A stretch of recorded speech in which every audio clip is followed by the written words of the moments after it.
So lesson one. I was appointed Commissioner of Finance sort of unexpectedly. I was working for what is now called Target Stores, and the governor called me up one day, actually on my birthday, and said, I'd like you to become the Commissioner of Finance for the state. And so I took the job. And I kept wondering why he hired me of all the people that he could have chosen from. But he said, here's the reason. We've got a budget problem. We got a shortfall. You ever had one of those in Washington? We got a shortfall and we need it fixed, and I need somebody who's creative and innovative to figure out a way, a path to get us out of this mess. And it made me feel stronger and taller and prideful that he thought I could solve this problem. So I hustled over to the Department of Finance and we got out all the spreadsheets and we started looking through, trying to figure out where is the solution that we've been looking for. And then one day, it happened. The solution just came right off the page. It turned out that the budget shortfall was exactly the same size as the expected salary increase for all state employees. You see the brilliance of this solution, right? So I hustled back over to the governor's office. I said, Governor, I found it. I found the answer. He said, Peter, this is why I wanted a guy like you to lead finance in this state. What's the answer? I said, it's simple. All we need to do is delay the salary increase by 1 year, and our budget problem goes away. It just disappears. And he looks down at me and he says, Peter, this is exactly the kind of innovation and creativity it's going to take to solve our problems. This is such a great idea. I'm there for you. There's just one last thing you need to do. Next Tuesday morning at 9 o'clock in the basement of the Radisson Hotel in St. Paul, there's a meeting of all the union shop stewards.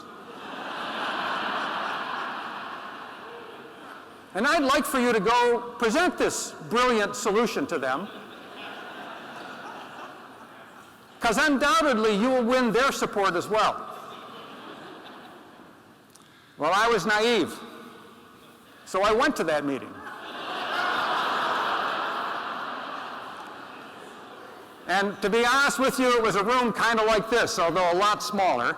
There were 200 union shop stewards, and of course my job was to convince them that A, we had a problem, B, that they should care about the problem, and C, that they were part of the solution.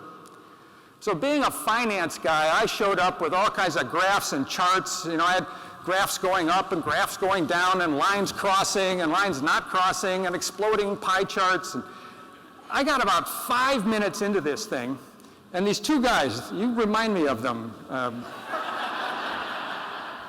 These two guys, the one guy elbows his buddy and he's pointing at one of my slides and he snickers. And I noticed that, and I'm wondering, but I keep going, because I got more to say.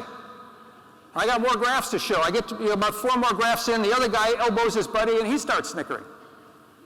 And for 45 minutes of brilliant presentation, these two guys are elbowing and snickering and elbowing and snickering, and by the time I get to the big windup, and you know how the windup goes, right? The people of Minnesota are counting on us.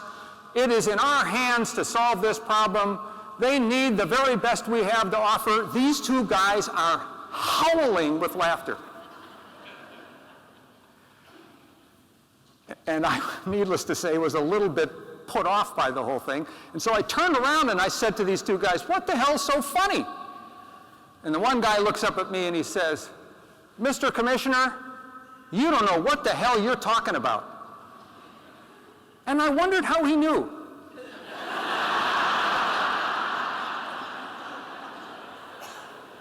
So I said, how do you know that? I says, easy. You don't understand how the system works. I said, what do you mean? He says, well, in our agency, we paint every one of our buildings inside and out every May.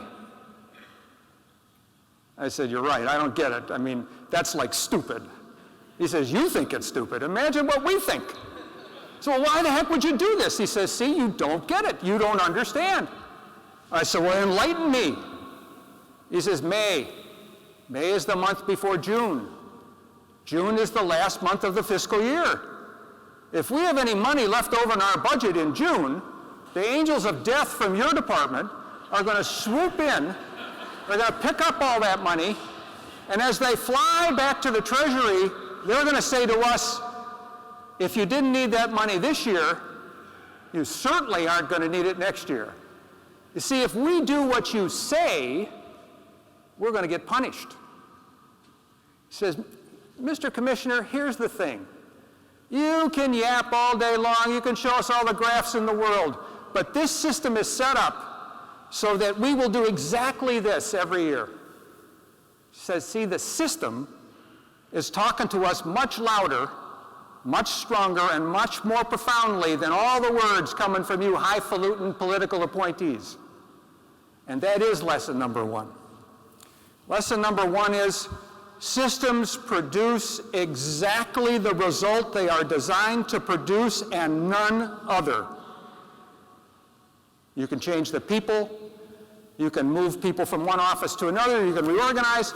If you do not change the design, you will not change the outcome. It was profound. I actually went back to the department and I said, what the hell's in this design? Why do we do this? We got people painting buildings inside and out because at the end of the year, we swoop in and take all the leftover money. We executed in the moment a change in policy that said agencies will keep half the money. You know how much money we saved that year? 3 times as much.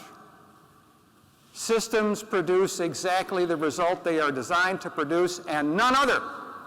If you don't change the design, you can't change the outcome.